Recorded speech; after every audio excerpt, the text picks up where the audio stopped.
আমাদের পাড়ার ছেলে আগে গো ব্যাক বলতো, এখন ফুল দিচ্ছে। এখন সবাই যদি আমাকে নেতা বলে মেনে নেয়, আমি বিজেপির নেতা ছিলাম, এখন সারা সমাজের লোক, বিভিন্ন পার্টির লোক আমার নেতা মানছে। আমি জানি না আমার মধ্যে কি যোগ্যতা দেখতে পেয়েছে ওরা। তাদেরকে শুভেচ্ছা আমার। দ্বিতীয় ইনিংস শুরু করেছে, তার জন্য দিলীপ দাকে শুভেচ্ছা জানালাম। দিলীপ দার শারীরিকভাবে সুস্থ থাকুক এই কামনা করি। আর দিলীপ দার সঙ্গে তো যেহেতু আমাদের ইকো পার্কে নিয়মিত দেখা সাক্ষাৎ হয়, তো দিলীপ দাও বললো যে প্র্যাকটিস করতে হবে।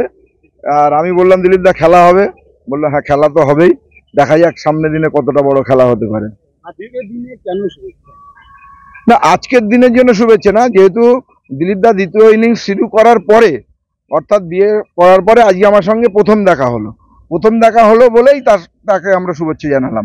এটা কোনো রাজনৈতিক ব্যাপার নয়। আমরা যেহেতু মর্নিং ওয়ার্ক ইকো পার্কে করি, দিলীপ দা নিয়মিত মর্নিং ওয়ার্কে আসে, এবং তার জন্যই আমাদের আজকে দিলীপ দা যেহেতু দ্বিতীয় ইনিংস শুরু করেছে, তার জন্য আমরা খেলা হবে, না, সেটা কে বলেছে পড়া যায় না। মর্নিং ওয়ার্কে যে কোনো সে তার নিজস্ব ব্যাপার। আমরা যে ইউনিফর্ম শার্টটা পরে মর্নিং ওয়ার্কটা করি সেটা এটা আমরা আজকে বলে নয়, এটা অনেকদিন থেকে পড়ি এবং বিভিন্ন জায়গায় এটা আমরা শুধু ইকো পার্কে নয়, আমরা নিউটাউন বিধানসভা বিভিন্ন জায়গায় এটা পড়ে আমরা খেলা হবে। আমাদের তো বলাই হচ্ছে যেহেতু খেলাটা এবারে জবরদস্ত হবে, সেই জন্য খেলা হবে ইউনিফর্মটা পরেই আমরা মর্নিং ওয়াকটা করি। বছরখানেক আগেও তো আপনার সাথে দিলীপ দার সাক্ষাৎ হয়েছিল। হ্যাঁ, বছর দেড়েক আগে আমাদের সঙ্গে সাক্ষাৎ হয়েছিল, তখন দিলীপ দার একটা ভয়ঙ্কর ভাষা ছিল।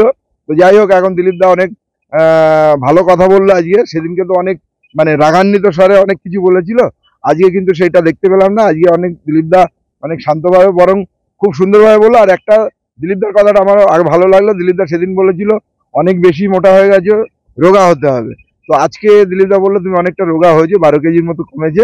এটাও ঠিক, সত্যি তাই, আমার 12 কেজির মতো কমেছেও, একদম ওজনটাও পারফেক্ট বললো আর কি। পুরো নাম মোহাম্মদ আফতাবউদ্দিন, উত্তর 24 পরগনা জেলা পরিষদের সদস্য। আপনার পরবর্তী কিছু পরিকল্পনা আছে ওনার সাথে কন্টিনিউ করা? না, কন্টিনিউ করা বলতে আমরা তো মর্নিং ওয়ার্ক করি, মর্নিং ওয়ার্ক করতে এসে দিলীপ দা মর্নিং ওয়ার্ক করবে, আমরা মর্নিং ওয়ার্ক করব। আর কন্টিনিউ করা বলতে আপনি যে কথাটা বলতে যে সেটা ভবিষ্যৎ কথা বলবে। আপনি তো রাজনৈতিক ভাবে আপনি তৃণমূল নেতা বা জেলা পরিষদ সদস্য, সেই ক্ষেত্রে দিলীপ দার মতো বিজেপি হাই প্রোফাইল নেতার সঙ্গে দেখুন, দিলীপ দা হচ্ছে একটা বড় মাপের লিডার। আমরা এটা জানি যে দিলীপ ঘোষ একটা রাজনৈতিক দলের লিডার, তবে তার সঙ্গে দেখা যায় আমাদের তো মর্নিং ওয়ার্কে এসে দেখা হয়েছে, কথা হয়েছে। এখানে রাজনীতির কোনো গন্ধ নেই।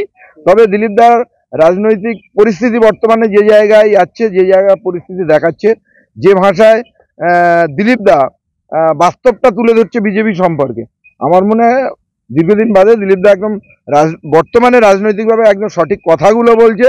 আর পেছো কটা আয়রাম গয়রাম নেতা যারা তৃণমূলকে বদনাম করছে, তাদের প্যান্টি খুলে দিচ্ছে দিলীপ ঘোষ। দাদা বলছে কি, দিলীপ ঘোষ যদি বিজেপি ছেড়ে তৃণমূলে যায়, আপনি কর্মী হিসেবে কি স্বাগত জানাবেন? দেখুন, এটা রাজনৈতিক কথাবার্তা। আগে